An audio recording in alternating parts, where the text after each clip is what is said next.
Diddy Combs has been denied bail in connection. And as Les Trump reports, the music mogul who once traveled by private jet to all those mansions is now in a jail that is notorious for its bad living conditions.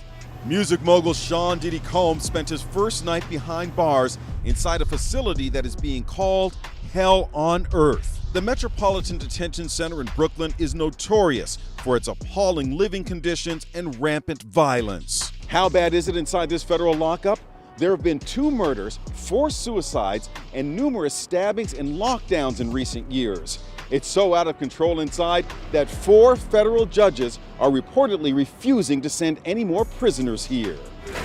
Donald Trump's former fixer, Michael Cohen, spent a harrowing year in federal custody. He says for someone used to a life of luxury like Diddy, prison life is a severe shock. You have a desk, you have a plastic chair, you have your bed with a 1.5-inch mattress, no pillow, and you also have a locker. So you basically have 3 feet by 5 feet to move around. So you have a basic 15 square feet. It is a horrible, horrible place. Diddy's lawyers were so eager to keep him out of jail, they offered his palatial $48 million home in Miami Beach and his private jets as bail. Today, they are even offering to restrict female visitors to his homes, except for his mother, daughters, and the mothers of his children if he is released. They told the judge the jail he was being sent to is dreadful, dirty, inhuman, and an ongoing tragedy. How's your dad doing? How's your dad doing? Family members appeared somber as they arrived at federal court in Manhattan today in another attempt to get out on bail. The judge cited Diddy's history of violent temper and potential intimidation of witnesses as reasons for keeping him behind bars. Diddy's former protege, singer Aubrey O'Day, is celebrating Diddy's downfall today. "I feel validated, a win for women all over the world."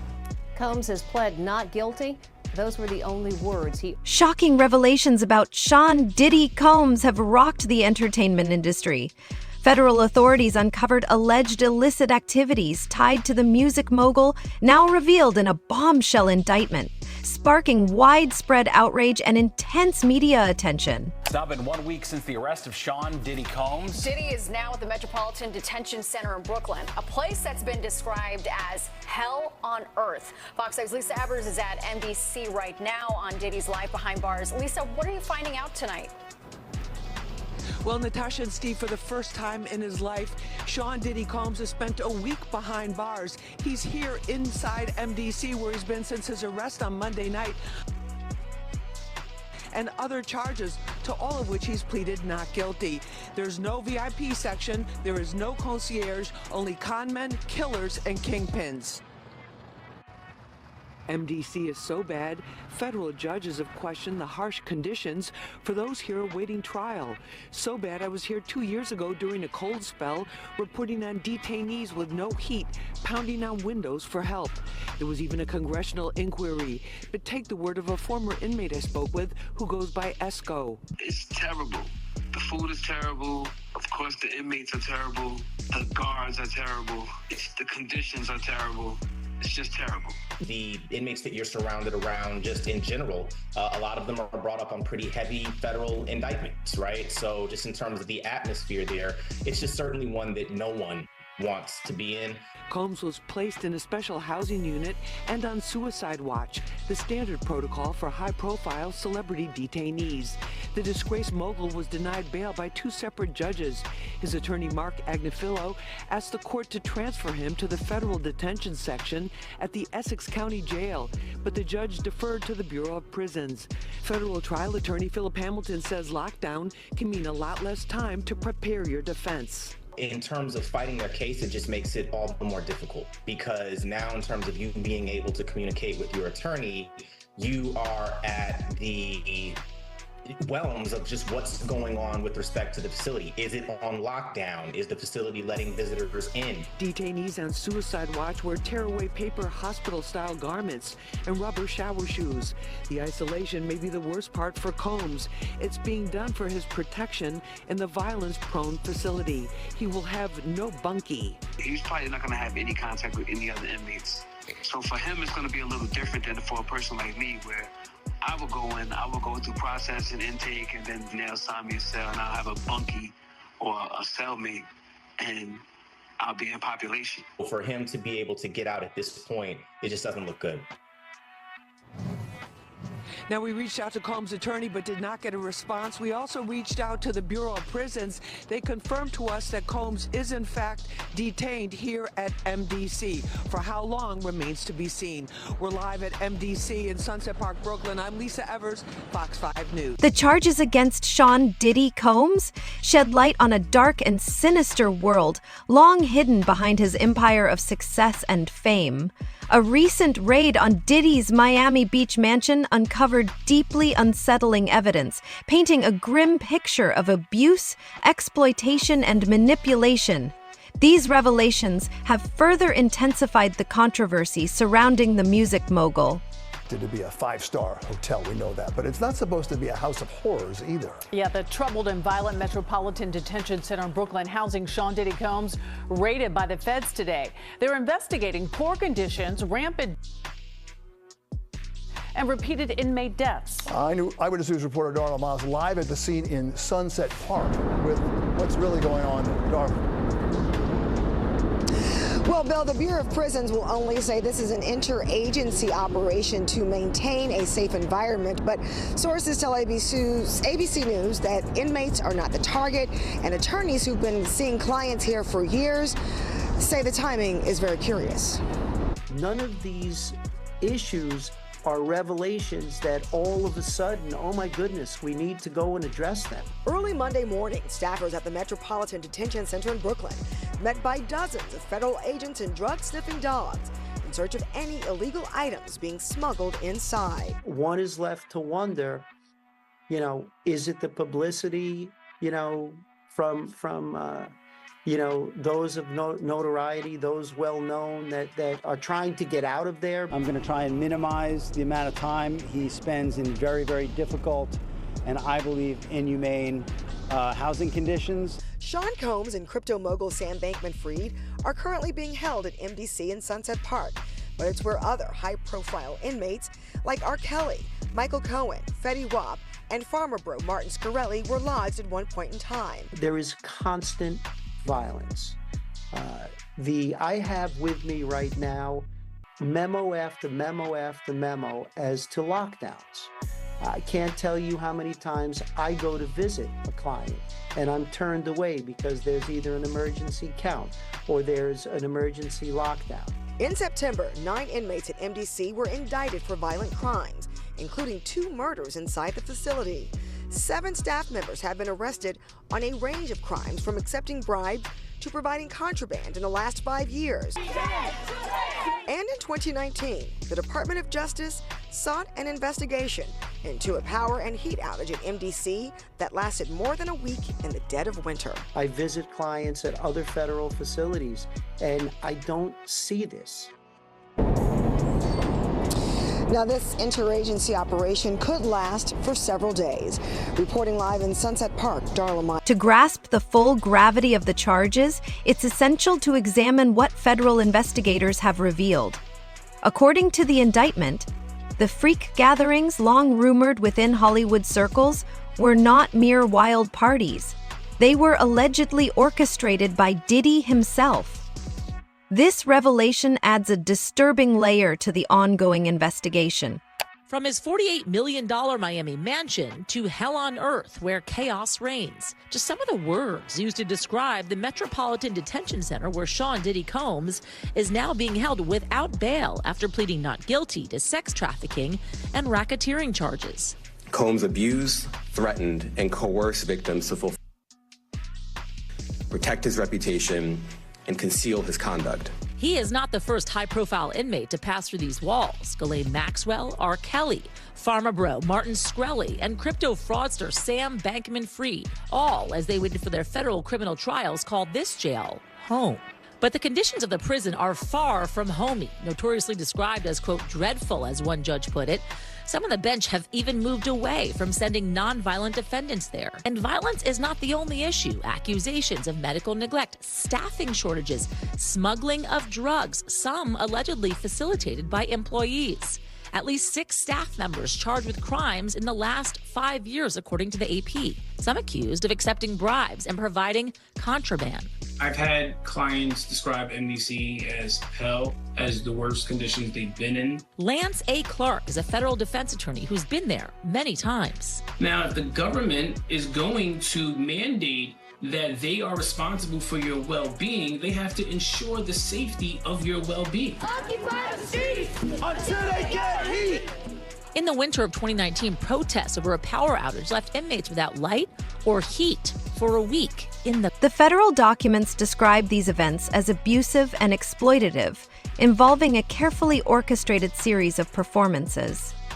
Diddy is accused of coercing women into these acts, many of whom were allegedly lured under the false pretense of romance, only to be subjected to extended and disturbing encounters. These allegations add a chilling layer to the already shocking charges. It must be in those cells, and not to have any electricity, any lights, and to not be able to communicate with your family is just inhumane. The prison has about 1,200 detainees and is the only federal prison in the nation's largest city. The DOJ shut down New York City's other federal jail, the Metropolitan Correctional Center, back in 2021, 2 years after Jeffrey Epstein died by suicide there. A Bureau of Prisons spokesman telling NBC News they, quote, take seriously addressing the staffing and other challenges at MDC Brooklyn, adding the director appointed an urgent action team and they've increased staffing. MDC has historically had tremendous problems, and the problems aren't resolved. Combs' lawyers originally hoping he could await trial under house arrest at his mansion, now arguing for him to be moved to a prison in New Jersey in the lead up to this trial, citing the prison's poor conditions, violence, and deaths. On Wednesday, his lawyer said he was being held in a special housing unit with an extra level of security. Yasmin's back with us now. So what is next? Is he going to be in jail in this facility until the trial begins? Is there a chance he could, get moved earlier than that?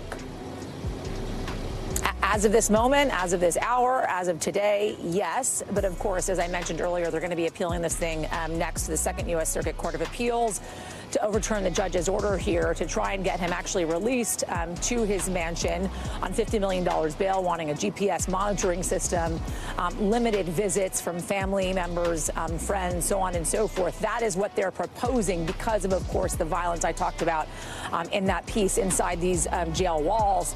They also, in the meantime, Hal, want to get him moved to a jail and/or prison in New Jersey.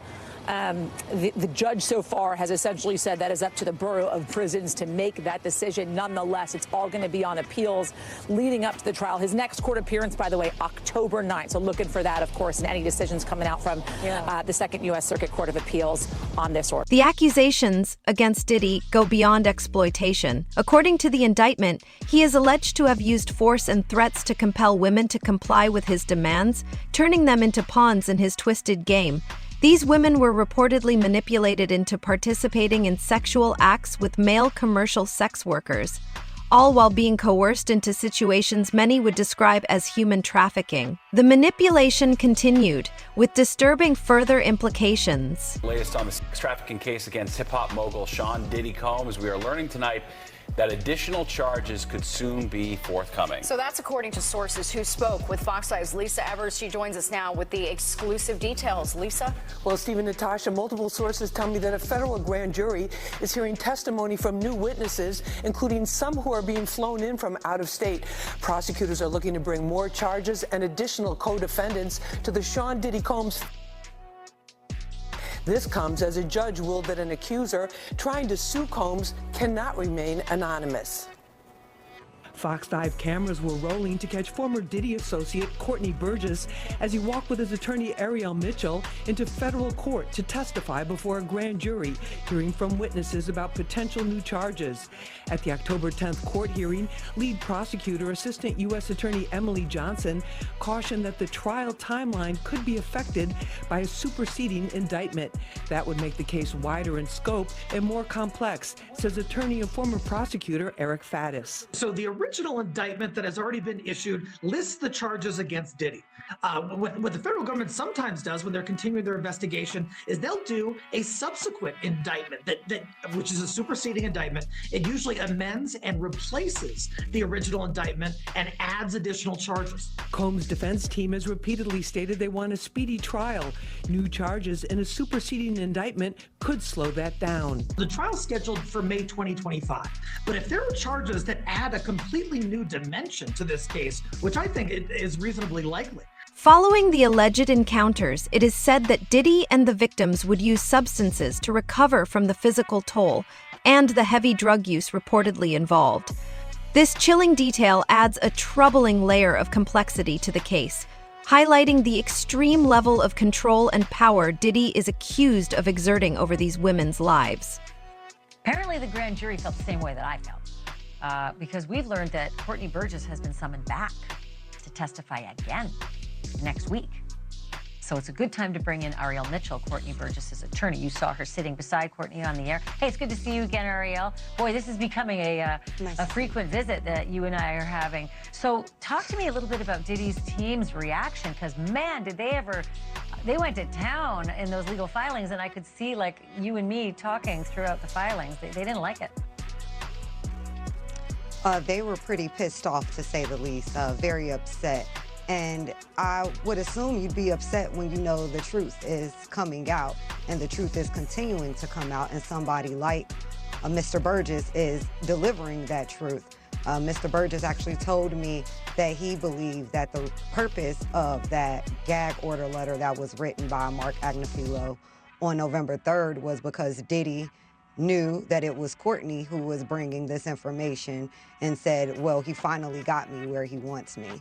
So we truly believe that not only Mark Agnifilo, but also Sean Combs is very much so aware that the things that Courtney has talked about and said he witnessed, and the things that were on the flash drives, including the book, as well as the other videos, were definitely of real events and things that had happened. And that is the last thing that Mr. Combs would like out about him, is these factual allegations of things that he has done and that he knows he's done.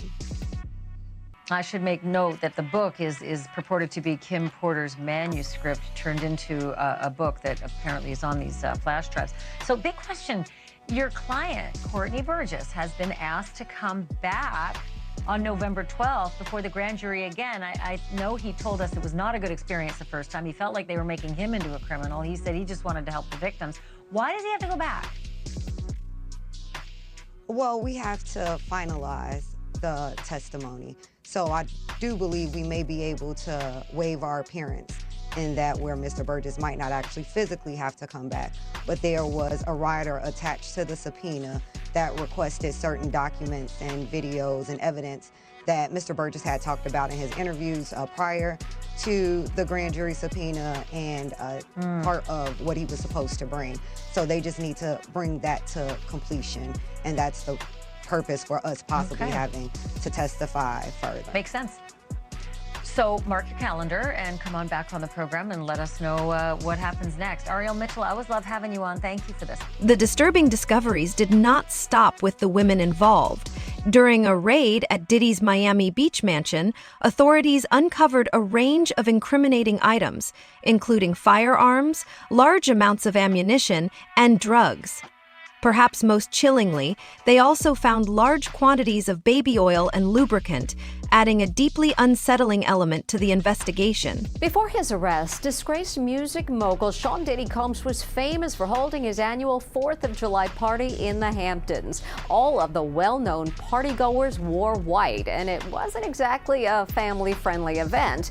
Now imagine you're find yourself a guest there. Allison Hall has more. Can you believe this 6-year-old boy was once a guest at Diddy's infamous white party? The disgraced mogul has his arm draped around a young Justin Liptowski back in 1999. Justin is now 31 and tells Inside Edition about taking that photo. He put his arm around me in an uncomfortable way, close to areas that you shouldn't as a grown man. He recalls what he saw at the party. So I remember marijuana, and topless women. That's the two main things that I remember. So, how'd he end up there? Well, his father, David Allen, was Diddy's photographer, snapping pictures of partygoers in the Hamptons. Justin's mom, Maya, was also there. She says the party was family-friendly at first, but then turned raunchy. People were getting high. There were girls swimming topless, young-looking girls that were, not dressed. We moved to another part of the house so that he wouldn't be exposed to what was going on. In later years, Diddy implemented a curfew for children. The kids have like an hour left. So get extra comfortable, but this thing turns into something that when y'all get older, y'all don't want to come to. I think he's a monster. This week, Houston-based lawyer Tony Busby says more than 120 people are coming forward with claims. Our youngest victim at the time of the occurrence was 9 years old. We have an individual who was 14 years old. We have one who was 15. Did Diddy assault you in any way? When you say assault, I don't know the exact definition, but he put his arm around me in an uncomfortable way. Diddy is now behind bars facing federal. The items found during the raid are allegedly tied to the freak-off parties, suggesting the events were not only exploitative but also violent and disturbing, with a level of premeditation that's hard to fathom. The baby oil and lubricants could be seen as tools used for these horrific acts, adding another grim detail to the unfolding scandal. Music mogul and rapper Sean Diddy Combs has faced 4 different lawsuits in recent weeks alleging, all of which he has denied. The first of those came from singer Cassie Ventura, known as Cassie, who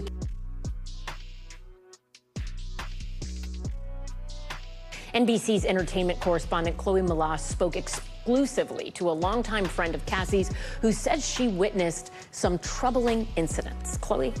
Good evening, Ellison. Singer-songwriter, activist Tiffany Red had been working with Cassie on an album when she first met Diddy and says that she witnessed him verbally abusing her friend. Following Cassie's settlement with Diddy, Red penned an open letter in Rolling Stone about her experience. She spoke to me about the events that she says traumatized her. I don't think people understand what it's like to be traumatized by somebody famous and rich, because you can't get away from them. Tiffany Red has written for the likes of Zendaya, Jason Derulo, and Jennifer Hudson. In 2015, she became friends with Cassie while writing songs for her album. At that point, Cassie and Diddy had been together for nearly 8 years. In a lawsuit Cassie filed last month, she detailed the abuse she says Diddy committed, including physical assault. Red says although she did not know about the alleged physical assault while working with Cassie, she did witness verbal abuse on more than one occasion. One of which took place during Cassie's 29th birthday in 2015. Red says Diddy showed up at karaoke, where Cassie and a group of friends were celebrating. So he had her backed into the corner, and he was like cussing her out with his hand in her face. Later that night, Red, who was staying at Cassie's home, says she awoke to screaming. He's standing in the living room area, and she's there, and he was like, "There you are." And I just was like, oh, he's talking to me. And I remember, I don't know if you know what his voice sounds like, but I felt like I was in the presence of his monster inside. And I remember looking in his eyes, and I said to him, "What did y'all do?" Because I could see that she was really sedated. That was the first time I ever seen her high before. And then he says, "Tell your girl." And we were like, well, I mean, he's saying this to me, and I'm like, well, she doesn't have to have sex with you if she doesn't want to. He was upset, I guess that she didn't want to do with him whatever he wanted. I don't know. I don't feel like I... As the investigation deepens, more troubling details of Diddy's alleged criminal activities are coming to light. Federal prosecutors claim the charges span over a decade, alleging that Diddy used his celebrity status and vast entertainment empire as a front to maintain control over women and facilitate his personal desires. Now, ABC News has just confirmed that Sean Diddy Combs was arrested tonight in New York City. Sources say federal agents with Homeland Security investigations took him into custody. The charges are unclear at this time. Combs' attorney telling CNN that we are disappointed with the decision to pursue what we believe is an unjust prosecution of Mr. Combs by the U.S. Attorney's Office. We, of course, are trying to gather more information. There's a lot more to come out of this story, and as soon as we get it, we'll turn. From 2008 to the present, it is alleged that Diddy has been involved in drug distribution, including cocaine, oxycodone, and even GHB, the so-called date rape drug. The combination of drug distribution, coercion, and trafficking paints a grim picture of an individual who, according to prosecutors, used his power to manipulate and exploit women for over a decade. Listeners alert. The world-famous Sean Diddy Combs is expected to be arraigned on federal charges this morning following a grand jury indictment. Now, right now, the embattled rap mogul is in custody after he was arrested last night in the lobby of a luxury Manhattan hotel. And Todd Pyro has the story for us. Hey, Todd. Hey, good morning to all of you. The indictment against Diddy will be unsealed this morning. And that, according to the U.S. Attorney for the Southern District of New York. Homeland Security actually taking the lead on this case. The charges against the embattled rap mogul not yet revealed. His attorney, though, telling the New York Times he believes Diddy is being charged. Fox News Digital saying, quote, "We are disappointed with the decision to pursue what we believe is an unjust prosecution of Mr. Combs by the U.S. Attorney's Office. He is an imperfect person, but he is not a criminal. To his credit, Mr. Combs has been nothing but cooperative with this investigation. He looks forward to clearing his name in court." Now, his homes in Los Angeles and Miami were raided back in March. The rapper also has several sexual misconduct allegations against him, all of which he has denied. Back over to you. All right, Todd, thank you very much. This is a long time coming. Yeah, it I is. mean, we've heard about this for the longest time. This case looks huge. They got the video footage from his house, his mansions. You got the accusations flying. So, and I guess he came to New York knowing this was going to happen. Yeah, let's bring in criminal defense attorney Lexi Rigdon to talk about this. Lexi, last November, his ex, her name is Cassie Ventura. The next day, though, that lawsuit was settled. A few others came out accusing him of different things as well. And then last May, that video surfaced of him with his ex-girlfriend, Cassie Ventura. And I believe that was the video in the hotel, right? That's in front right. of the elevators. Yeah, what do you think is going to happen, and what will we learn when the indictment is unsealed today? Well, Ainsley, we're going to learn a lot more when the indictment is sealed, you know, especially what people really want to know is exactly what he's being charged with. But to your point about all of the information that came out of him, I mean, this was a meteoric fall from grace. I mean, he was an impresario. He was involved in the hip hop community. He became obviously very wealthy, and he knew that this was coming down the pike. First of all, the lawsuit started hitting. Despite the detailed and disparaging indictment, Diddy has not faced immediate backlash from the public or his peers. His legal team, led by attorney Mark Agnello, has vehemently denied the charges, insisting that while Diddy may be an imperfect person, he is not a criminal. Getting raided, and now he's selling off his shares of various businesses. His very expensive mansion in California is up for sale. So he's clearly been preparing for this and did come to New York with the understanding that he was going to be arrested, which I can't even imagine how he must have felt about that, sitting in that hotel room in New York. But today we're going to be able to find out exactly what he's charged with, which I think will be racketeering, just like his attorney said, racketeering, potentially violations of the Mann Act, which is transferring somebody across state lines for illegal sexual activity. And those are reminiscent of what R. Kelly was charged and ultimately convicted with. So this is kind of similar to what happened in the past with him. So, Lexi, this is not the first time they've tried to go after Diddy. But what ends up happening is that the witnesses suddenly go away. Does that mean that it is different this time? I mean, we had a three-house raid. You had Florida, you had New York, and you had California. So does this mean that this time that the Fed finally has cooperation from witnesses? I think it is different this time. First of all, I think that the civil cases, which were explosive with the allegations, really brought to focus his behavior. And then one of those lawsuits by a former male assistant actually has a lot of pictures and a lot of video that was referenced in the lawsuit. And so not only do I think they have obviously witnesses who are cooperating, but they also have evidence to support these charges. That was a very detailed and disturbing and surprising lawsuit that was filed by his former male assistant. Yeah, and Ainsley was talking a moment ago, Lexi, about Cassie, his longtime girlfriend. She sued him. He settled the next day. Then 5 more people came out of the woodwork and also sued him, but they decided not to settle. Mark Agnello's statement seeks to humanize the mogul, but the disturbing details of the case may make it difficult for many to accept such claims at face value. If convicted, Diddy could face decades in prison, and it is clear that the evidence the federal authorities have gathered will lead to a lengthy and hard-fought legal battle.